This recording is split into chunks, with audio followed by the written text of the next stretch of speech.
Now, Central Illinois' most accurate forecast with meteorologist Seth Bohnhoff. Well, the sunshine today was certainly nice. We haven't had a whole lot of it here over the last week or so, and as a result, temperatures have been on the cooler side as well. But finally, we're able to break through just a little bit, finally kind of freeing ourselves. But as mentioned, there's some more on the way that maybe will spoil our sunshine here at some point. But at least for the moment, satellite radar picture is in good shape. Temperatures are much warmer today versus yesterday. 78 in Champaign, 78 in Danville, 77 in Paris, and 77 degrees down there in Effingham as well.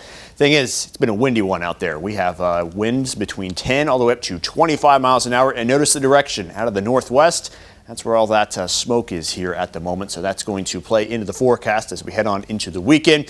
For the night tonight, seeing maybe a thunder shower or two possible, temperatures into the upper 50s. That is kind of a very quiet thing about our forecast, is the fact that there is technically a chance for severe weather. That's mainly up there to the northeastern part of the state, kind of around the Chicagoland area, up into parts of Wisconsin as well. So we'll kind of watch for that. Some of our counties are included in that risk, but it really looks like on a lot of future track models, there's just not a whole lot happening. Maybe there's one little pop-up storm that kind of works its way into the picture. But aside from that, nothing that's really concerning, maybe just a gusty storm or two, and that's pretty much it. About 95% of us are going to be free from that one later on tonight. Let's talk about all the smoke and see where it currently is, kind of out there across parts of the Midwest. It is partially here into Illinois, but mainly coming through here into the night tonight, and you will definitely start to notice the effects of it as we head on into Saturday and especially Sunday. I think Sunday has the chance to be the worst out of the 2 days, but you're definitely going to notice a different look to the sky into the day tomorrow. Temperatures likely going to be just a few degrees cooler than what they ordinarily would have been without the smoke, so we're kind of keeping things a little conservative, closer to the 80-degree mark on both days. Theoretically looks like a nice weekend, but there could be some problems with the air quality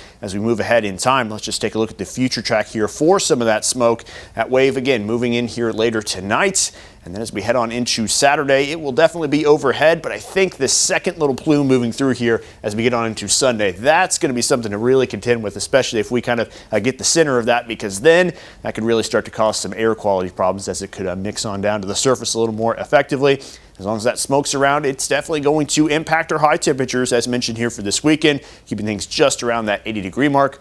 Hopefully we kind of break through on Monday. It may still be kind of lingering around just a little bit, but as we get that pattern change, I think that we're going to start to see not only warmer temperatures, but winds out of a different direction that'll hopefully kind of push everything out of the way.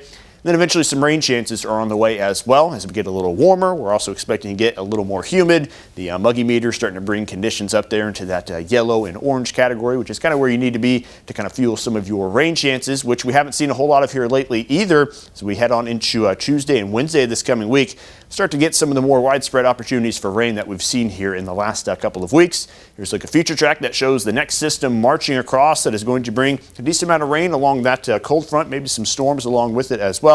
Not a whole lot is known about that system, so we're going to kind of hold off on the talk about any sort of severe weather here for the time being, but we'll watch for that and take whatever rain we can get out of that as well, because things are really starting to dry up here, and if we're going to get those temperatures into the mid to upper 80s like it looks like we could heading on into Monday and Tuesday, it'll definitely be a welcome thing. Just not only kind of get the rain to moisten up the soil a little bit, but also just to prevent us from drying out too quick. The only thing that could make dry conditions worse is if you blast the heat and make it to where it's feeling even more dry out there. But more than anything, Will, that smoke is annoying.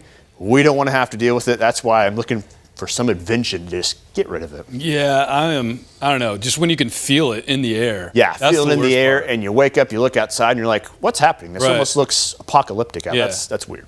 I mean, sometimes the sunsets can be cool, but that's... It can make for some fiery sunsets, but during the day... I'd rather be able to breathe. Yeah. Exactly. Thank you. All right. Well, Seth, it's time for our